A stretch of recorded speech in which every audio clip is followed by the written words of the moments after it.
Тензиите помеѓу Русија и Украина се во тек. Конфликтот во источна Украина меѓу украинските владини сили и Русија продолжува, а постои загриженост од потенцијалот за поголем конфликт. Еве дел од актуелните теми поврзани со тензиите помеѓу Русија и Украина. Зголемување на војската. Русија е обвинета за собирање војници и воена опрема во близина на границата со Украина. Голема е загриженоста за потенцијалот за ескалација на конфликтот. Двете страни меѓусебно се обвинуваат за кршење на примиријето и учество во провокации. Хуманитарна криза.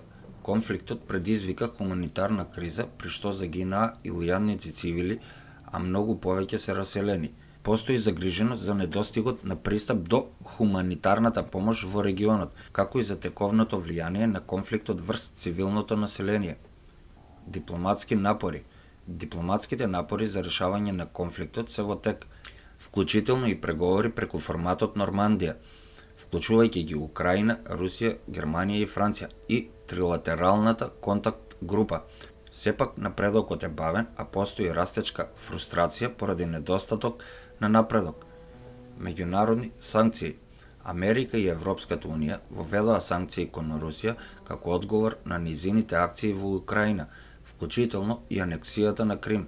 Се водат дебати за ефективноста на овие санкции, како и загриженоста за влијанието на руската економија, а од санкциите воведени на Русија, Европската унија има најголема загуба. Геополитички импликации. Конфликтот во Украина има пошироки геополитички импликации, а пак улогата на НАТО е и потенцијалот за поширок конфликт во кој ќе бидат вклучени и други земји. Колку Русија е воено моќна и дали ситуацијата може да ескалира меѓу Русија и НАТО. Еве неколку актуелни теми поврзани со ситуацијата меѓу Русија и НАТО. Русија се смета за една од најмоќните воени сили во светот, со голема и модерна војска. Руската војска е опремена со напредно вооружување, вклучувајќи хиперсонични ракети, нуклеарни подморници и напредни борбени авиони. Ситуацијата помеѓу Русија и НАТО е тензична во последните години со неколку инциденти и спорови кои предизвикуваат загриженост за потенцијалот за воен конфликт. Воени вежби. Русија и НАТО спроведуваат големи воени вежби во близината на нивните граници, предизвикувајќи загриженост за потенцијалот за погрешна пресметка и случаен воен конфликт. Воените вежби на Русија особено беа оценети како провокативни од некои членки на НАТО, а воените вежби на НАТО од некои членки беа оценети како добронамерни. Спорови за Украина. Тековниот конфликт во Украина ги затегна односите меѓу Русија и НАТО, при што НАТО обезбедува воена и економска поддршка на Украина. Русија го обвини НАТО дека ја поддржува украинската влада и се меша во нејзините работи, додека НАТО пак ја обвини Русија за дестабилизација на регионот. Контрола на оружјето. Америка и Русија се ангажирани во преговори за контрола на вооружувањето, вклучително и продолжување на новиот договор, наречен СТАРТ, кој го ограничува бројот на нуклеарно оружје што секоја земја може да го поседува. Уништувањето на договорите за контрола на оружјето може да го зголеми ризикот од воен конфликт. Воена модернизација. Русија беше ангажирана во значителни напори за воената модернизација во последните години, вклучително и развој на напредно вооружување и воена технологија. Ова ја зголеми загриженоста за потенцијалот за воен конфликт помеѓу Русија и НАТО, бидејќи воените капацитети на Русија продолжуваат да се развиваат. Проширување на НАТО. Русија се спротивстави на проширувањето на НАТО, особено во поранешните советски држави како Украина и Грузија. Тоа е исто како Русија да постави воени бази на Куба или некаде во Латинска Америка. НАТО тврди дека проширувањето е неопходно за безбедноста и стабилноста во регионот, но Русија го гледа тоа како директна закана за нејзината национална безбедност. Генерално, иако воениот конфликт меѓу Русија и НАТО не е неизбежен, тековните тензии и спорови меѓу двете страни продолжуваат да предизвикуваат загриженост за потенцијалот за ескалација.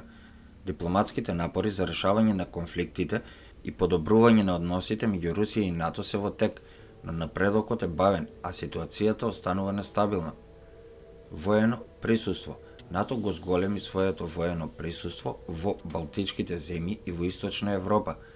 Русија го критикуваше ова за зголемување како провокативно и заканувачко за нејзината национална безбедност. Тоа е исто како Русија да постави воени бази некаде во Латинска Америка. Имаше неколку блиски средби помеѓу НАТО и руските воени авиони и бродови во регионот, предизвикувајќи загриженост за потенцијалот за случаен воен конфликт. Поморска активност. Има зголемување на руската поморска активност во Црното море и Средоземното море, вклучително и распоредување на нејзината морнарица во Сирија. Нуклеарно оружје. Русија и Америка поседуваат значителни нуклеарни арсенали, а тензиите меѓу двете земји доведоа до загриженост за потенцијалот за нуклеарен конфликт. Уништувањето на договорите за контрола на оружјето меѓу двете земји доведе до зголемување на напорите за развој и модернизација на нуклеарното оружје од двете страни, предизвикувајќи загриженост за потенцијалот за трка во вооружување. Снабдување со енергија. Русија е главен снабдувач со природен газ за Европа, а нејзината доминација на енергетскиот пазар е извор на тензии со членките на НАТО. Имаше загриженост во врска со тоа што Русија ги користи своите енергетски испораки како политичка алатка и потенцијал за прекин во снабдувањето со енергија во случај на конфликт. Како заклучок, ситуацијата меѓу Русија и НАТО останува напната и загрижува потенцијалот за ескалација во воен конфликт. Дипломатските напори за решавање на конфликти и подобрување на односите меѓу Русија и НАТО се во тек, но напредокот е премногу бавен, а ситуацијата останува нестабилна. А највеќе страдаат обичните граѓани со тоа што они ја плаќаат цената поради некои поединци кои се желни за моќ и пари и предизвикуваат раздор помеѓу обичните луѓе, во кој повикуваат на било каква војна, дали е верска или било каква, а највеќе ќар од тоа имаат поединци кои сакаат да управуваат со светот и да ги покорат приближно 8 милиарди луѓе да бидат нивни робови и да немаат никакво право на глас.